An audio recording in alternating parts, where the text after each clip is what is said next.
సనాతన ధర్మం శ్రీరామచంద్రమూర్తి అవతరించడానికి పూర్వమే సుస్థిరమైనటువంటి ధర్మం అది. ఆయన శ్రీరాముడు కానీ, తర్వాత శ్రీకృష్ణుడు కానీ, అవతార పురుషుడు కానీ, యోగులు కానీ ఎందుకు మనం వారిని ఆరాధిస్తున్నామంటే ఆ సనాతన ధర్మాన్ని వారు జీవించారు, అందులో ఆదర్శంగా జీవించి దాన్ని అనుసరించారు.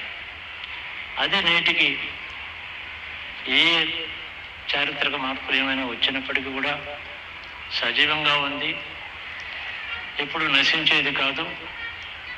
దానికి వ్యాప్తిలో మాత్రమే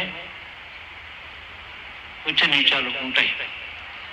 మహోత్కృష్ట బాగా వ్యాపిస్తుంది ఒక యుగంలో, ఒక చోట దానికి హాని కలిగినప్పుడు కొంత క్షీణిస్తుంది, నశించదు. వేదమా, యజ్ఞమా, శాస్త్రముల, కవిత్వమా, సంగీతమా, యోగమా, ఏది తీసుకున్నప్పటికీ కూడా ఆ సనాతన ధర్మం చుట్టూ, ఆ మహావృక్షం చుట్టూ అల్లుకున్నటువంటి తీగలే కానీ దానిని వదిలిపెట్టి స్వతంత్రించినటువంటి ఏ విజ్ఞానం భారతదేశంలో లేదు.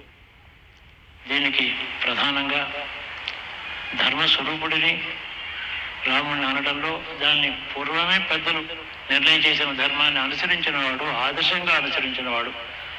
ఆ అనుసరించడంలో ఎన్నో పరీక్షలు, ఎన్నో కష్టాలు, వాటిని లెక్క చేయకుండా ధర్మమే ప్రధానంగా జీవించిన వాడు కాబట్టి రామచంద్రమూర్తి ఆదర్శప్రాయుడు. వారు రాముడు మన అందరి హృదయాలలో ధర్మస్వరూపుడై సమస్త